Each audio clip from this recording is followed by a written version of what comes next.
Hello everyone, this is Rick. Welcome to part 2 of the Harappan Civilization series. And in this video, we will discuss in depth about the town planning of the Harappan Civilization.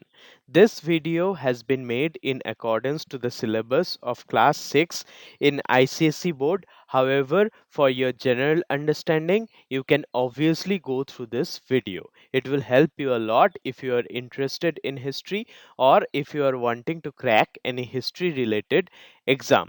So before we go into details in this part 2 video, let us have a recap of what we have already discussed in the part 1. In part 1 we have discussed about introduction to Harappan civilization and how it was discovered. We have seen different stories behind the discovery of Harappa and Mohenjodaro. Next up we have discussed about the geographical spread and location of the Harappan civilization or the Indus Valley Civilization. And after that, we have discussed a few important sites like Harappa, Mohenjodaro, Chanhudaro, Lothal, Kalibangan, Sutka Gendor, and other notable sites like Dholavira, Banwali, Rakhigarhi.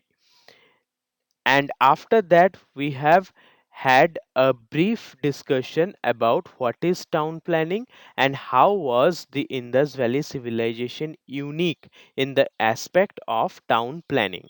After that, in details about town planning, we have started with the Harappan streets. We have discussed how Harappan streets used to cut each other at right angles and how the town was planned properly with streets in a grid like structure. So now today we proceed with the discussion of how were the houses in the Indus Valley civilization. How was the engineering skill of the Harappan people in the construction of houses? Harappans used burnt bricks for constructing houses, ensuring durability. So, burnt bricks were used for the construction of houses, and because of burnt bricks, the houses were very much durable. Now, this is unique because in other civilizations of the time, like the Mesopotamian or the Egyptians, the people did not use burnt bricks, they used mud bricks only, which means that bricks which were made by drying clay blocks in the sun. Only those kinds of bricks were used. However, in Harappa, burnt bricks were used to ensure durability. The bricks were of standard size used across the civilization. So, all across the civilization, same types of sizes of bricks were there. Now, it is very unique, stating the fact that all around the civilization they had connection and contact, and they had similar kind of engineering, and that can be understood from the standard size of bricks available across the civilization, right from the Harappan sites in Jammu and Kashmir up until the sites in Maharashtra. We find same kinds of bricks. Houses were built along the streets with private courtyards and rooms surrounding a central courtyard. So, houses were built on the side of streets, and there was a courtyard, which means an empty place in the middle of the house, and all the rooms were built around that empty place. This suggests a sense of aestheticism in the Harappan people. Most houses had bathrooms, indicating an emphasis on hygiene and cleanliness. So, the Harappan people were very much focused on the hygiene systems, and they were very much clean on the basis on the aspect of sanitation. So, most houses had inbuilt bathrooms where the Harappans did their daily sanitary activities. Houses varied in size but typically included multiple rooms and were designed around a shared courtyard. So there were big houses and there were small houses, and all these houses varied in size because the houses were made according to the wealth of the people. So houses varied in size, and the big houses had many rooms in it, and they were designed around a courtyard which was shared by the members of all the rooms. This standardized housing reflects an organized urban culture ensuring functionality and privacy for its residents. So, Harappans were not only concerned about the durability of the house or proper sanitation system, but they also had a sense of privacy for its residents, ensuring that there was an organized urban structure in the civilization. And from the standardized size of bricks found across the civilization, we can understand that all the civil senses prevailed across the civilization, whether the sites were a few kilometers apart or thousand miles away. Now, drainage system. Harappans are very famous for the construction of almost modern drainage system, and this is an unique feature of this civilization. The drainage system was one of the most advanced features of Harappan civilization. Now, they were very much concerned about sanitary hygiene. We have already discussed this, and that cannot happen without proper drainage systems to carry out the waste from their housing complexes. However, Harappans were very much expert in this process.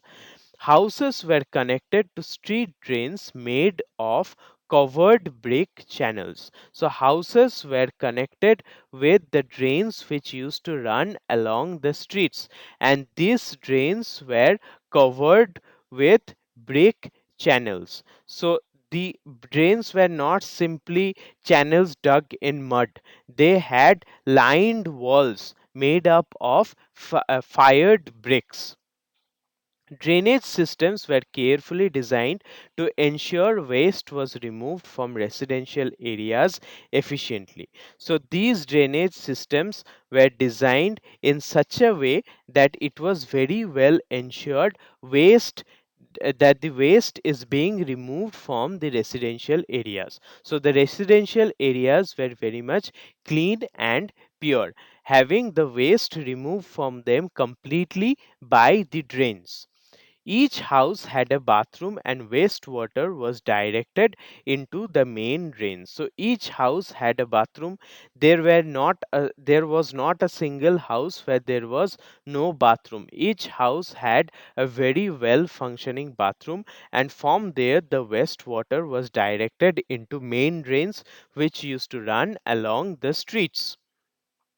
Public drains had inspection holes for cleaning, indicating a well maintained civic system. So, public drains had manhole kind of things through which people could enter and they could clean the drains. And the measurement of the drains was done in such a manner that one person could enter it and clean it very properly. And this also highlights that there was a well maintained civic system because there were specialized people who used to go around the town cleaning drains, or if there was any problem they used to correct it. So from this we understand the organizational capability of the Harappans.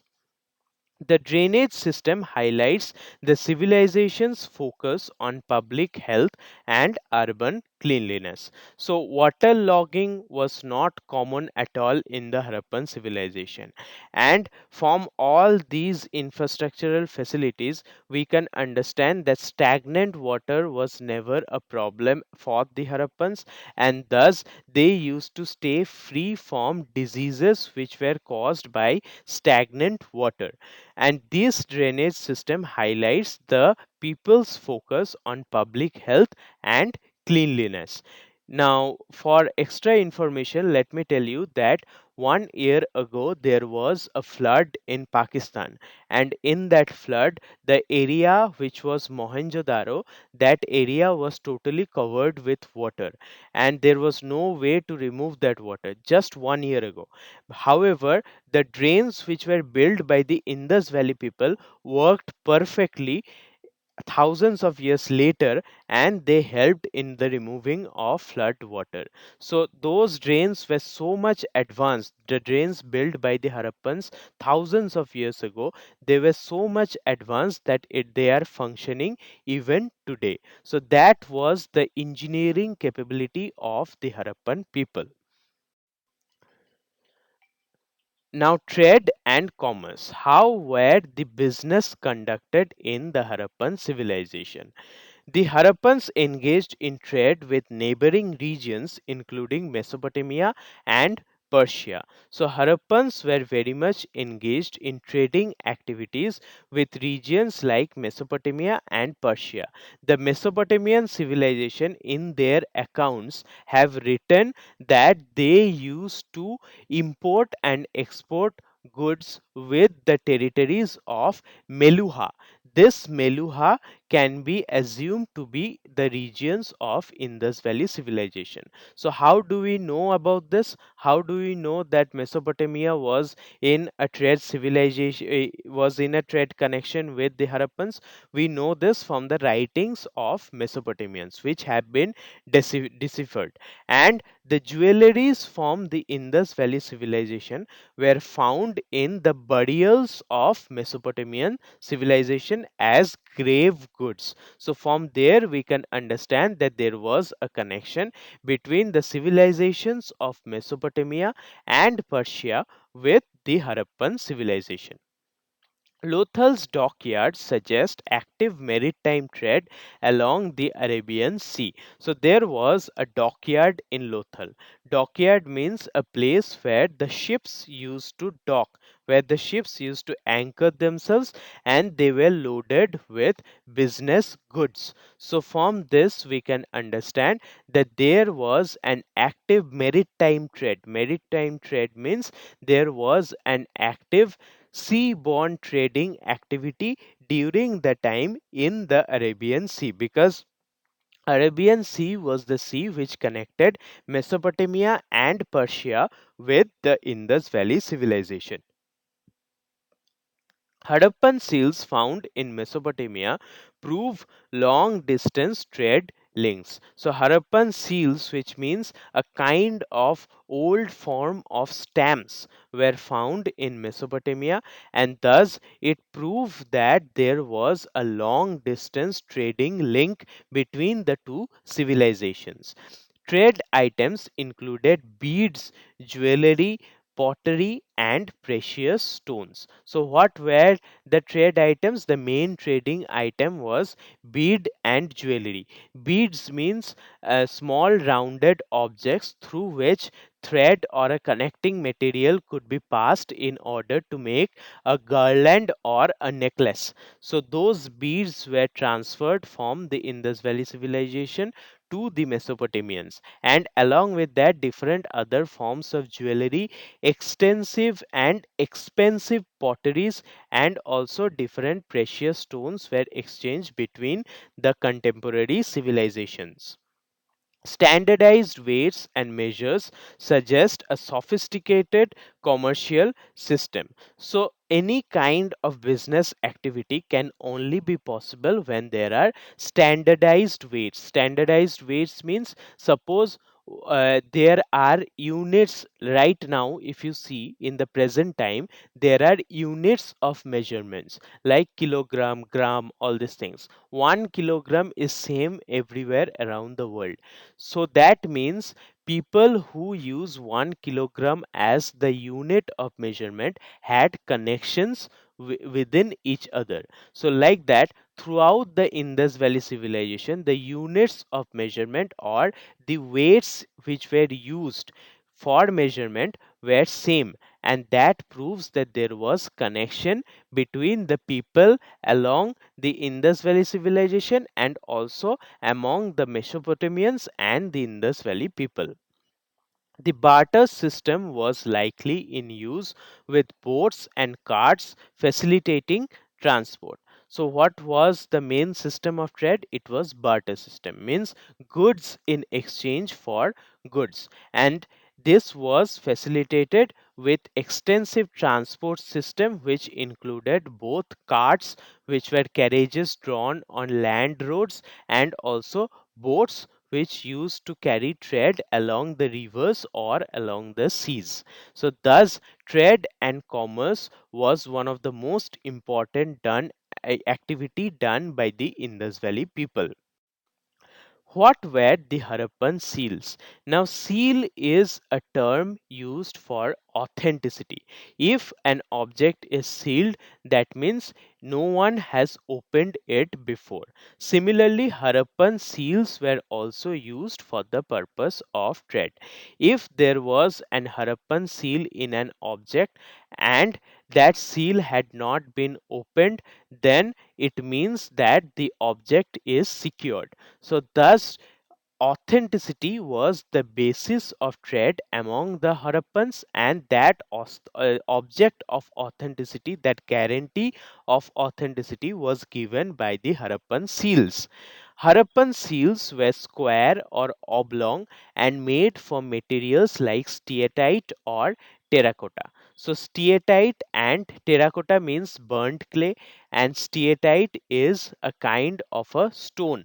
So, these things were used to make Harappan seals, and those seals were square in size or oblong in shape, and they were the signs of authenticity for the Harappan people.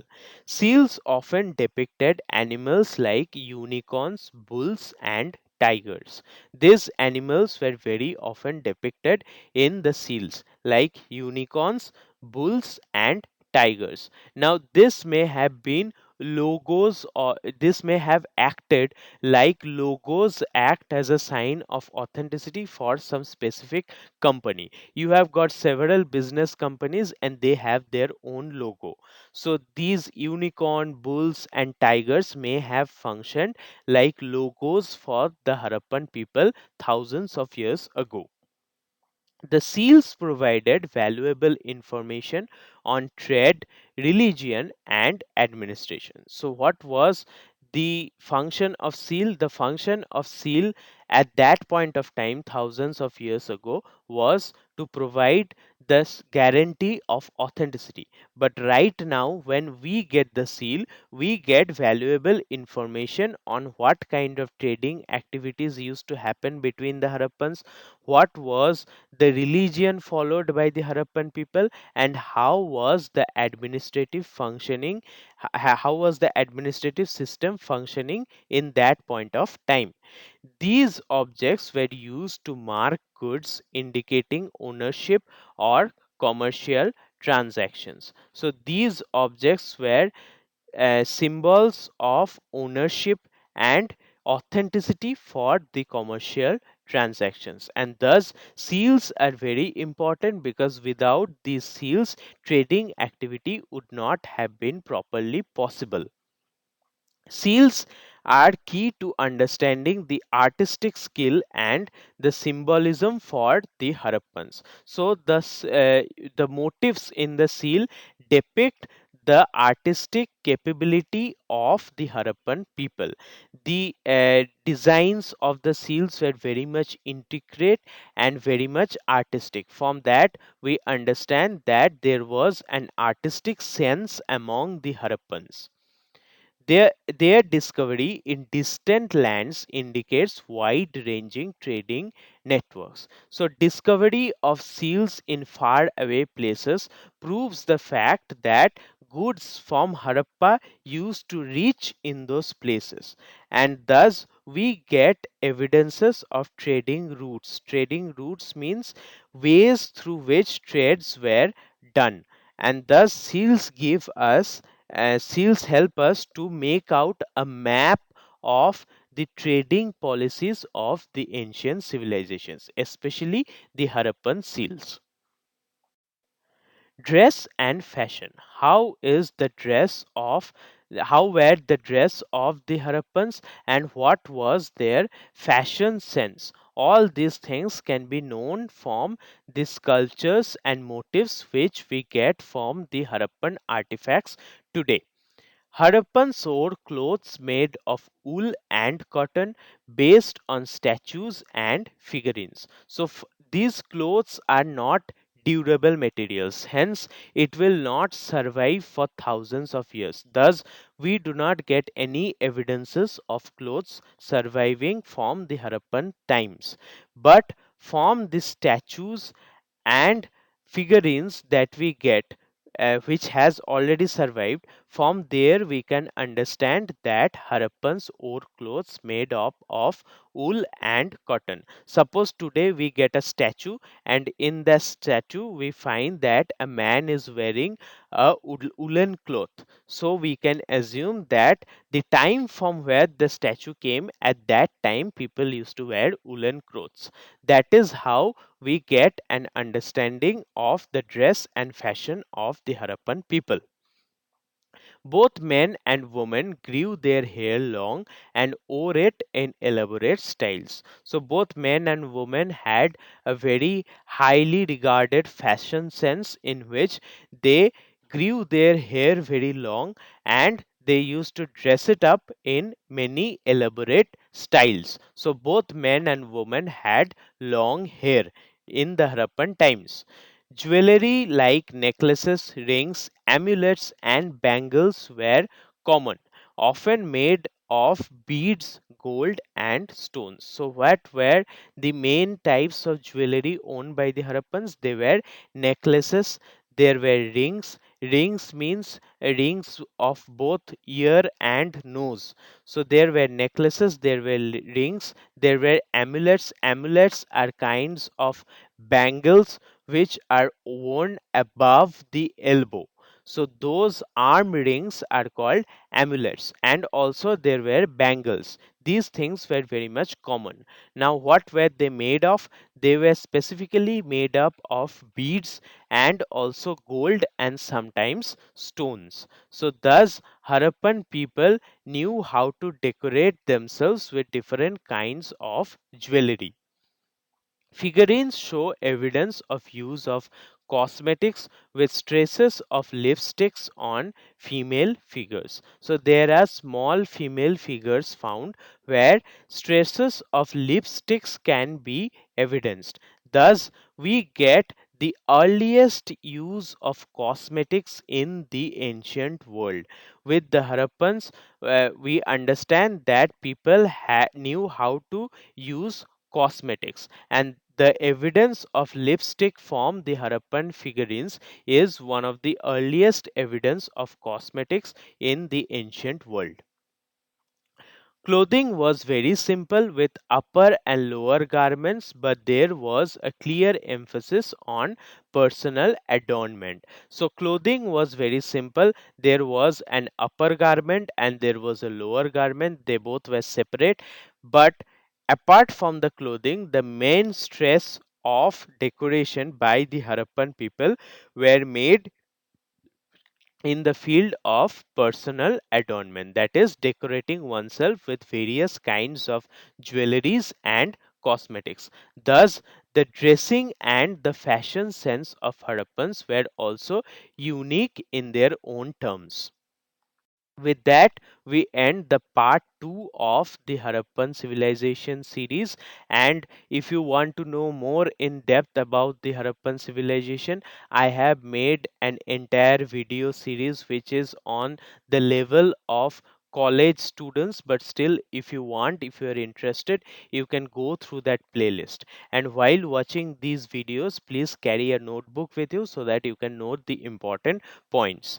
Thank you very much for your love and support. I publish new videos every day, so please stay tuned for the next upcoming videos according to your syllabus. Thank you so much, and please support me so that I can bring brighter contents in future.